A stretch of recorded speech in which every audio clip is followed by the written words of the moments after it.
The Chargers were out-physicaled and bullied on Sunday by the Jaguars in what was the most embarrassing loss in the Jim Harbaugh era.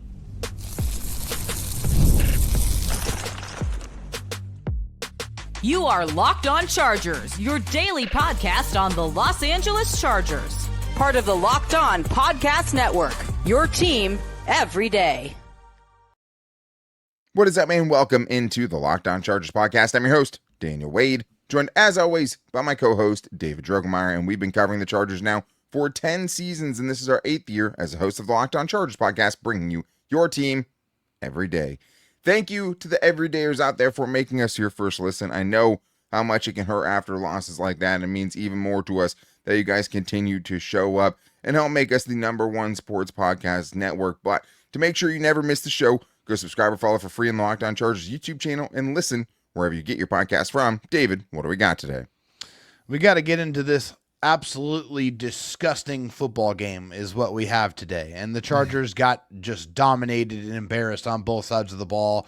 They couldn't do anything in this game. The defense was not there. The offense wasn't there. The Chargers walked straight into their bye week because that's what we watched on Sunday. It was what we watched on Sunday. And I think that when the Chargers signed Jim Harbaugh, one of the biggest parts of that was just hoping that you didn't have to ever sit through and endure games like the ones we saw on Sunday. But today's episode is brought to you by FanDuel. Right now, new customers can bet just $5, and if your bet wins, you'll get $300 in bonus bets to use across the app. But we have to just start with just the Chargers getting flat out embarrassed. Like, there's just no other way to put it to me. I mean, the most embarrassing regular season loss in the Jim Harbaugh era, obviously points-wise, it's even worse than the Houston Texans loss last year. It's worse than the Tampa Bay Buccaneers loss last year, which was also Liam Cohen on the other side of the field doing what he did again on Sunday. I think per Popper, it was the most lopsided loss of Jim Harbaugh's career, or tied for it. There, as me and you talked about before the show and coming up with the show, like, there's no redeeming qualities to this game. But I think more importantly than the Chargers, not winning the game or even just getting blown out is just the fact that they just didn't show up prepared. They didn't show up with the right energy. They didn't get off the plane. Like, this is the fourth now East Coast trip that they've taken where they started slow, and on Sunday they've found a team they couldn't start slow against, right? Like, that this was one that they couldn't afford to get behind, because once they did, they got buried. I mean, the Giants game was at least close. This was nothing even close to that. The Chargers just got bullied. They got manhandled. They got embarrassed, and honestly, it was really tough to watch. It was excruciating to watch. This game was no fun at any point. There was never a time during this football game that I enjoyed what I was watching, because this wasn't the Chargers team that we saw last week. This was a completely different football team. I don't know who those guys were that was wearing those uniforms. I really, truly don't, because last week you went up against one of the most physically dominating teams in the history of the National Football League in the Pittsburgh Steelers, and you out-physicaled them. You outplayed them clearly in that game. And then you show up in this game and all the physicality in your body completely left you. Like, it escaped you in this game. They did not come off the ball on either side at all. The physicality was gone. It was non-existent. And when you, one of the things you can always control, Daniel, is your effort. And I didn't see it in this football game for the Chargers. It was an absolute disaster of a football game. And like, the hard part is now you have to sit with it for 2 weeks, right? Like, this could have been a bye week where the Chargers go in 8-3, you're feeling pretty good, and you still have major questions, but you say, hey, look, if this team continues to find a way to win games, maybe they do have a chance, to win a playoff game, to make the playoffs. And we talked about the playoff swing before the game, right? Where it was 91% chance to make it if the Chargers won and 56% if they lost. So to come out for a game that has that kind of stakes attached to it, like, it's just unacceptable. And like, when you, like I said, hire Jim Harbaugh, you hire him to have your team ready for games like this one. That Jaguars team was hungry. They were desperate. They were aggressive. They flew around. They hit hard. Yeah. They did all those things. They acted like a team whose playoff hopes were on the line. The Chargers didn't.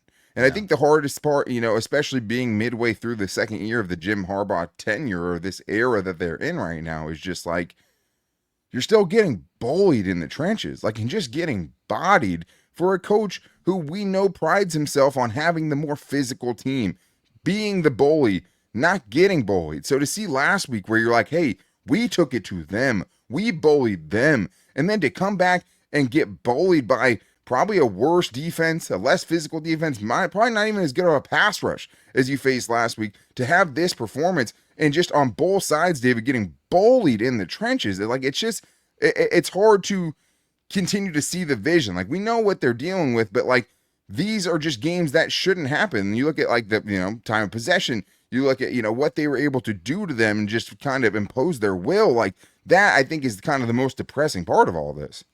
It really is. And like in football, the spine of your football team dictates how you're going to perform on both sides of the ball. That's your offensive and defensive lines. And for the Chargers on offense, whether it was pass protection or whether it was run blocking, they were going backwards. They were not going forwards. They did not get any forward push whatsoever. Defensive line, same thing. They could not get any push at all in this game. They didn't free up those linebackers to be able to run free through lanes and be able to make tackles. That didn't happen. Same thing on offense. The offensive line didn't open up any holes for the running backs to be able to hit through. They could not do anything. So that when you have that situation, it's hard to play football against any opponent, especially a hungry opponent like the Jacksonville Jaguars. Well, and like, not that they were ever close to winning this game, but like, even with kind of chances to get back in it, like, you open up the second half defensively and you let the Jaguars go on 2 drives that combined for 27 plays and took up 16 and a half minutes of game time. Like, they buried you, man. Like, and they bullied you into submission. And for as much you want to talk about being a physical team, like, we're talking about minimal investments in the interior of the offensive line and the interior of the defensive line. And the defensive line, you got one of those guys, you found the right guy, and then you let him walk across the street. Like, not that Poona Ford would make that kind of difference. Like, today, everyone got whooped, but like, if you find one, keep them, like, but flipping over, I mean, the offensive line, obviously, I think there was some hope. Trevor Penning starts this game. You get not Austin Decklis out there is what should have been on his jersey on the back of it. But man, like, still, it's a complete disaster. And like, Justin Herbert's obviously made some miracles happen. We'll talk about the game that he had.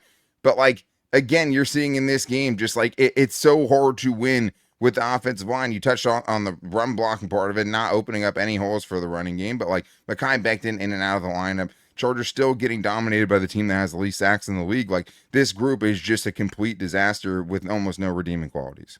Yeah, and Justin Herbert is a damn good football player, and he's going to be able to mask some of those deficiencies sometimes, but not all the time. And this was a big example of Justin Herbert not being able to overcome the deficiencies of the offensive line. And those were problems, as we spoke about earlier, that we have talked about a lot for the last couple of years. When the resources were available and they were plentiful, they were not put into the offensive line, which is kind of counterproductive and counterintuitive to how we know they want to build this football team. The offensive line is supposed to be the tip of the spear. They're supposed to be the guys that are dictating how they play. That definitely didn't happen in this game, and all of those issues were magnified and exploited to the max against the Jaguars.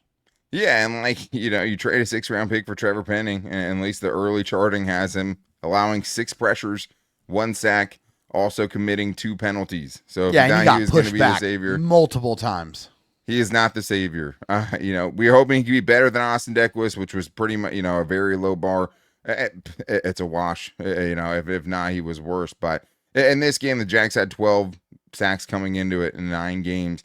They had 3 in this game. Really 4. They called them, roughing the passer on Justin Herbert just because he got hit so damn hard. Right? They felt bad for him, I guess. But it was just bad. Like, they were a get right team for a team whose defensive line desperately needed to get right. The Chargers were the solution to that. But let's talk about Justin Herbert, because obviously under 100 passing yards, how much that was his fault. Did he have his A game? and Greg Roman, he has to be discussed as well. We're getting in all that and more in today's Locked On Chargers podcast. If you're still overpaying for wireless, it's time to say yes to saying no. At Mint Mobile, their favorite word is no. No contracts, no monthly bills, no overages, no hidden fees, no BS. I said yes to making the switch and getting premium wireless for just $15 a month. Mint makes it simple. All plans come with high-speed data and unlimited talk and text delivered on the nation's largest 5G network. You can even bring your own phone and keep your same number and contacts. I think there is a narrative out there that you have to pay a ton of money to get good phone service, and that's just not the case anymore. Mint Mobile is a prime example of that, and I just love that you're still getting that quality service that you had, but for a fraction of the price, and the setup is super easy. You keep your number, and then you're running in minutes. Ready to say yes to saying no? Make the switch at mintmobile.com/LockedOnNFL. That's mintmobile.com/LockedOnNFL. Upfront payment of $45 required, equivalent to $15 a month. Limited time new customer offer for first 3 months. Speed may slow above 35 gigabytes on unlimited plan. Taxes and fees extra. See Mint Mobile for details. All right, David. Well, I think especially when you have a lopsided loss like this, and rightfully or wrongfully so, like it's always going to come back on Justin Herbert to an extent. And like that, it's at a crossroads where, like, a game like this, you'll see the people come out of the woodworks and just be like, Justin Herbert's not good. This is what I've told you. Like, and like, it's hard to defend him sometimes because, like, I don't even think that Justin Herbert had his A game today necessarily. I don't think they even win necessarily with his A game today. But, like, it's so impossible to kind of parse what parts of it are his fault, what parts of it was the offensive line just being atrocious, what parts of it were the receivers not getting open, because, you know, there were times where he did have some time and he seemed to be not trusting what was in front of him, not seeing open guys, or guys just straight up weren't getting open. But the day ends like this: 10 of 18, 81 yards, 4.5 yards per attempt, a QBR of 17.4, and a passer rating of 44.0. Per ESPN's Michael DeRocco, Herbert was pressured on 48% of his dropbacks, 11 of 23, which is the second highest mark this year, only behind the game against the Vikings, which they destroyed the Vikings. But I don't know, David. Like, we're going to have to sit through it the next couple of weeks, and the people who are going to bash Justin Herbert, I just think that even if Justin Herbert wasn't good today, and I don't even think I would argue that he had a good game today by any means, but it's just like, how would you even know? Like, with all the other things that are going wrong right now with this offense, how would you even know if he had a good game or not?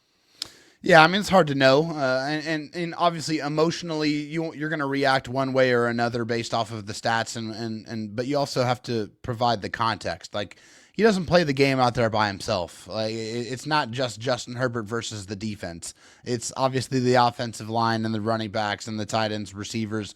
Nobody really helped him out at all. Like, nobody made his job easier today, right? Like, Justin is always having to enhance the talent that is around him.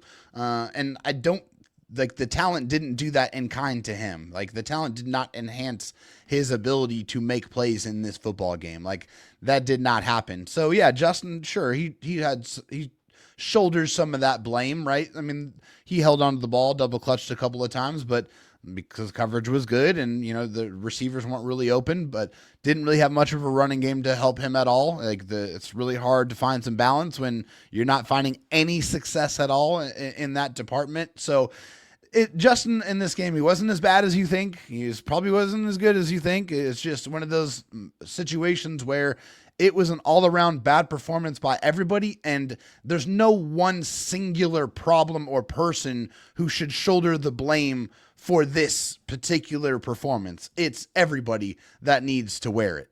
Well, and the more important part of this conversation is just the fact that it feels like the pressure and the hits that he's been taking have come to a breaking point, right? Like, to me, it feels like the cumulative effect of this terrible offensive line is starting to get to him a little bit. The internal clock, how could it not, is speeding up. How can he trust the offensive line? Feels like he's rushing throws, even on plays where the pressure isn't getting there. But, like, the thing that's so hard to explain is it's not easy to just be like, hey, you're not under pressure this time, even though you just were 3 times in a row. Set your feet and make a great throw. Like, just not that simple. And, like, you know, finally he does. And I think you can't see it any better than, you know, when he airmails Lan McConkey, because you could tell he was just getting antsy in there. Like, he just knew felt like he had to get rid of it. There was really no pressure in his face. And he airmails a wide open Lad McConkey, and it's intercepted. But like, he had to go to the blue medical tent. And at one point, you're just thinking to yourself, this is it. Like, the Chargers finally got him so beat up that he's going to get pulled from this game. He's going to be concussed. He's not going to be able to finish. And it didn't quite get there, but like, we're not far off from that, man. Like, that play in which they took him off the field, he got crushed. And the only reason he was so blindsided from it or by it was because he was trying to run away from another unblocked defender and then Brian head with no time. Yeah, into another one and no just time. got absolutely depleted. So, and even though they called the roughing the passer, there was an illegal formation, so you don't even get the 15 yards for it. So, just totally brutal. Justin Herbert's going to get all the hate. I understand the fans, if you're frustrated. I'm going to tell you that Justin Herbert, again, and I've said this so many times on this podcast, is so far down on the list of things that are going wrong with the Chargers, especially on Sunday, that like it's just not even worth that part of the conversation. You'd be good to remember that. They gave up 35 points. This game is not on Justin Herbert. Let's just start right there. But I'm not even saying he was great, but like he's so far from what the biggest problem is. And I'd say he could look up to the box of the guy calling plays for him and find a much bigger slice of that responsibility pie, because I thought Greg Roman's game plan in this game was a disaster right off the bat. From the first play, I could have told you it was going to be a disastrous game, because what did they do? They ran a play action rollout to the right side with somebody leaking into the flat that they've probably done 6 of their 10 games so far this season. And guess what? Nobody's falling for it. It turns into an intentional grounding, and right off the bat, a microcosm, you're just 8 or 9 yards behind the sticks on intentional grounding, starting your offense there. On a 3rd and 8, you're throwing a Lad McConkey in the flats and basically a wide receiver screen, because you can't trust your team to throw past the sticks, even though you have a superstar at quarterback. Greg Roman has escaped some of the blame, I think, this year because of the Chargers' record and because of what he's dealing with offensively. And obviously, he's dealing with a lot. You can't totally hide the fact that you're missing Rashawn Slater and you're also missing two all-pro level guys. It's still not good enough. You see what these other guys have going for them. You see the easy buttons that these other offensive coordinators are able to dial up. And then again, like when it's Justin Herbert, even in games he wins against the Dolphins, against the Broncos, that's not creative game planning. That's him shaking off a 300-pound defender and making a super heroic effort to make something happen. It wasn't because he had the game on easy mode. Things are just way tougher than it should be. There's been bad games by Greg Roman so far this year. I think this was the worst offensive performance that we've seen in the last year and a half. The Jaguars had 30 first downs in this game. The Chargers had 8. 8 first downs the entire game. They had 135 yards of total offense. Not passing yards, not rushing yards, total combined. It's crazy. They made it to the red zone one time in this entire football game. The play calling was awful. They definitely did not help Justin Herbert out whatsoever. They didn't. There was, where did the quick passing game go? Like, that was something that was super effective last week, and it was completely gone. Get the ball out of your quarterback's hands and into the hands of playmakers. Let them move down the field. That was something that could have absolutely helped in this game, and it was nowhere to be found. A bad game, and Greg Roman absolutely needs to take some of that responsibility. Yeah, I think it just feels like you're always going to get a game like this at times from Greg Roman, where he's just going to be totally schematically out game planned. And I mean, you could look at Jesse Minter and say the same thing about him this week. Unfortunately, it comes a lot more often with Greg Roman, and I think the other part of it just is that like it feels like this ceiling, even with Greg Roman potentially having his healthy guys out there, is only going to be so high. And like the one thing that he hangs his hat on, because it's never been quarterback play that he's hung his hat on as far as improving what quarterbacks are able to do necessarily, is the running game, which is still just incredibly feast or famine. And like you're talking about in your last 2 losses, the Chargers running backs have combined for 20 carries for 43 yards against the Colts and on Sunday against the Jaguars. That's unwinnable. That's terrible. And like Omar Hampton's coming back, and we'll talk about that tomorrow on the Buy or Sell show, but like, you think he's going to single-handedly save it? I mean, we'll have that conversation, but today it's Kamani Vidal 5 for 13, Amar Johnson 2 for 8, Travion Williams averaged negative 0.3 yards per carry because he had 3 carries for negative 1 yards. Like, they don't have anything, and Justin Herbert doesn't have even just a little bit of help from those units to try to kind of keep things on track. And I think more importantly, the Chargers can't win if they get behind. Like, they have one kind of game script that they can win offensively and really defensively in a lot of ways. If they don't get up on you early, they're not going to get up on you because it's going to be impossible to come back, because then you're going to have to drop Justin Herbert back and make him throw the ball in obvious passing situations, and he's going to get smoked. And that's the recipe for disaster, and we saw a whole bunch of that on Sunday. But we haven't even started about this Chargers defense, which took 2 steps forward during this 3-game winning streak. It might have taken 5 steps backwards on Sunday. We're getting into that and more in today's Locked On Chargers podcast. First, though, I need to tell you guys about FanDuel, because the NBA is back, and there's no better place to get in on the action than FanDuel, the official sports betting partner of the NBA. Even if you missed the start of the game or want to ride the hot hand, FanDuel has live bets on everything from who will score next to fourth quarter comebacks. Plus, you can even combine your live bets into a same-game parlay for a shot at a bigger payout.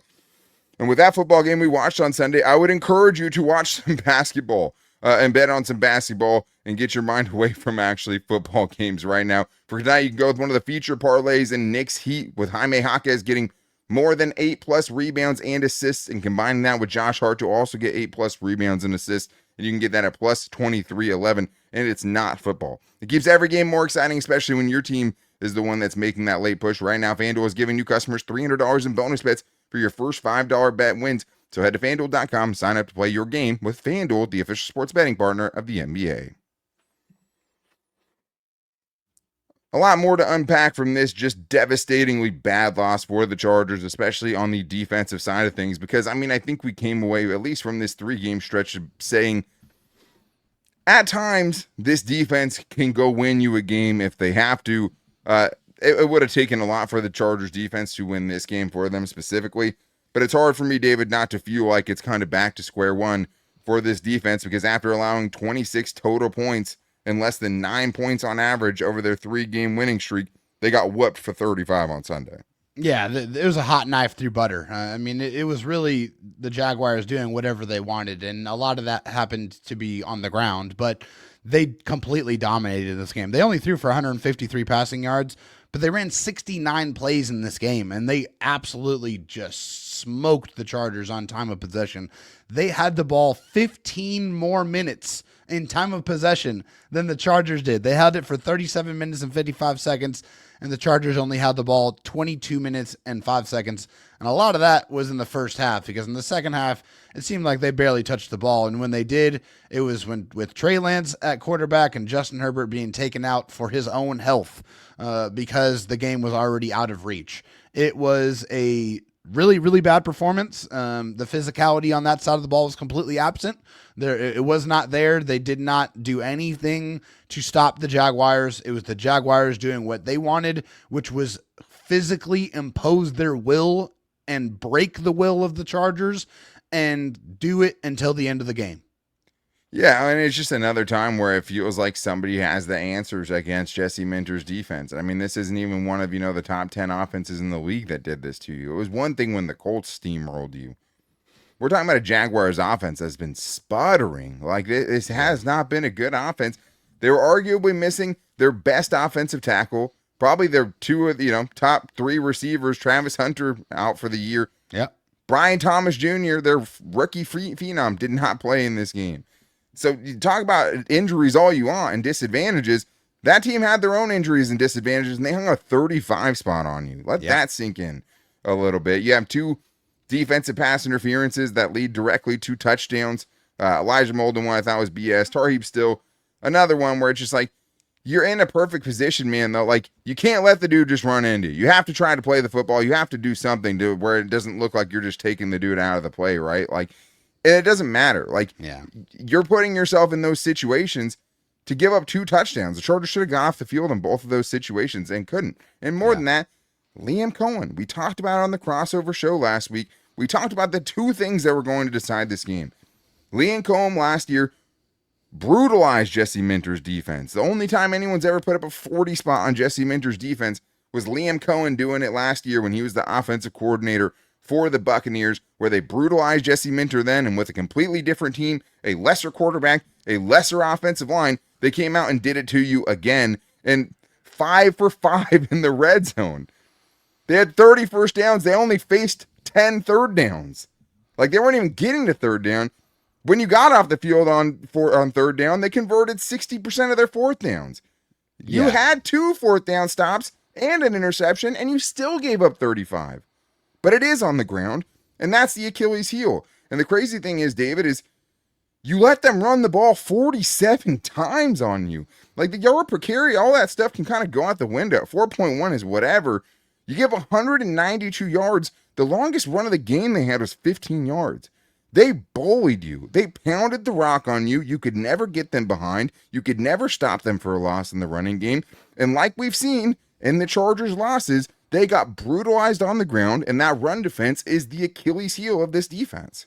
Oh, yeah. No question about it. I mean, that was really, really tough to watch. I mean, it was really hard to see the Chargers just get steamrolled on the ground. Like, they were saying, hey, we're going to run it. You know we're going to run it, and there's nothing you can do about it because we're going to dominate you in every way. We're going to do it schematically. We're going to do it physically. We're going to do it mentally. They did it to the Chargers in this game. They did it to Jesse Minter. Why would you throw the ball? Why would you throw the ball if you're able to impose your will to that degree running the football? Nearly 50 times in one football game they're running the ball on you? That is super unacceptable. I understand this is a zone-heavy team. I understand Jesse, but hey, sometimes you got to load the box and just completely try to take that out. And that didn't happen. They stuck to their zone ways and they tried to do it their way and like let the Jaguars take what was given, and they did. They took what was given and a whole lot more. They took whatever they wanted against Jesse Minter's defense. They did for the second year in a row. I mean, the Bucs ran for over 200 yards against Jesse Minter's defense last year. And in the Chargers' 4 losses in 2025, they've allowed a total of 593 rushing yards in those 4 games. It's an average of 148 per game. More importantly than that, it's an average of 35 attempts per game. Like, if you're letting the other team run on you 35 times, something's gone terribly wrong. Like, and it's another reason why this team just can't get behind. Yeah. Like, I mean, even look at the Titans game. Like, the Titans game, like, Tony Pollard was getting some stuff early on them. Like, even last week, the Steelers found some success in the running game early, but the Chargers got up, and then they couldn't run the ball, and they couldn't exploit what was the biggest, weakness on this team. And then kind of the flip side of that, David, is not being able to stop the run doesn't get your offense the ball back, but more importantly, it doesn't let your pass rush be effective at all, and the pass rush was a total dud in this game. I'm not even going to blame all of the run defense on the pass rush because even the few times they had a chance to go get after the quarterback, they weren't able to do it. They did not. This Jaguars team gave up 20 sacks the last 4 games. Guess how many sacks the Chargers had on Sunday?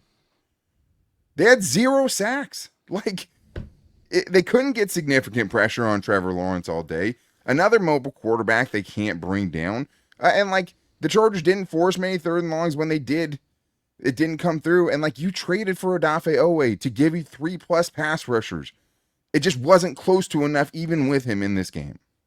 Well, yeah, I mean, it's hard to rush the passer when you're in, 3rd and 2 and 3rd and 3 and 3rd and 4 every single time, if they even get to 3rd down. Like, there was plenty of those plays where they didn't even get to 3rd down. They just were getting first downs on 1st down and 2nd down. So, yeah, it's really hard to unleash those pass rushers and let them be effective and let them go hunt when you're not putting them in prime positions to go do that.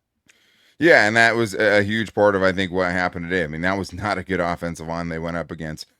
And I think it was made just, them look good. Getting really brutalized good. So much on the ground. Like, that's what we're always talking about when we say why it's so important that the Chargers run the ball effectively, because it keeps the defense off balance. It lets them not be able to pin their ears back and be able to just go crazy after the quarterback. The Chargers didn't get a chance to pin their ears back because the Chargers couldn't force them into situations that would allow their pass rushers to do that. That being said, I'm not giving a pass to the Chargers pass rush. It just weren't good enough also, and it can be both things. Yeah.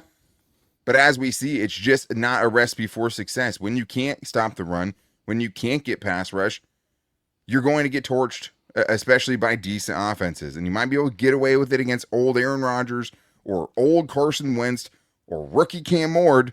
Yeah. You can't even get away with it against this version of Trevor Lawrence, who had just lost 3 out of his last 4 before this game. Like, Chargers, have a lot of answers that they're going to have to figure out during this bye week. I think some of it can be fixed, but the one thing that just has to be more consistent is this team being more physical every single game, and setting the tone for themselves in every single game. And it's going to be upon the coaching staff, but also the defensive players on that side of the ball and the offensive players to get these other guys into shape, man. Like, yeah, you have to, like, whatever rally cry this team has from Khalil Mack or Derwin James or someone on offense, I mean, maybe that should be Justin Herbert trying to rally the troops, but like someone has to get through to this team because you just can't have performances like the one we saw on Sunday. You look like an unserious team, and a team that just truly has no identity other than the fact that, hey, if you get up on us early, we're not going to be able to come back on you. That is kind of what the identity is of this team. If they can front run,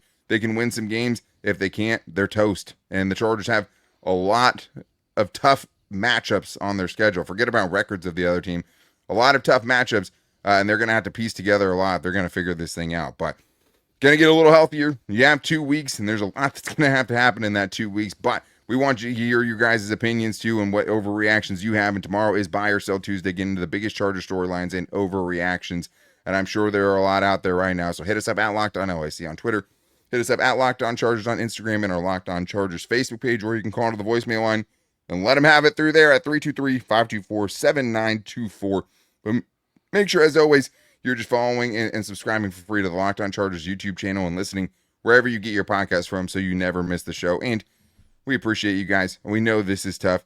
The season's not over, but at the same time, this team should have a wake-up call from this. If they can't, their season will be over. So hopefully they take that and are able to do something with it. We'll do a bye-week checklist, exactly what they can actually improve upon with this team right now, with who they have later on in the week. But should be getting Amara and Hampton back. Should be getting some positives. We'll see if it's enough. Make sure you guys are back here for Buy or Sell Tuesday tomorrow. Until then, take it easy and go Bolts.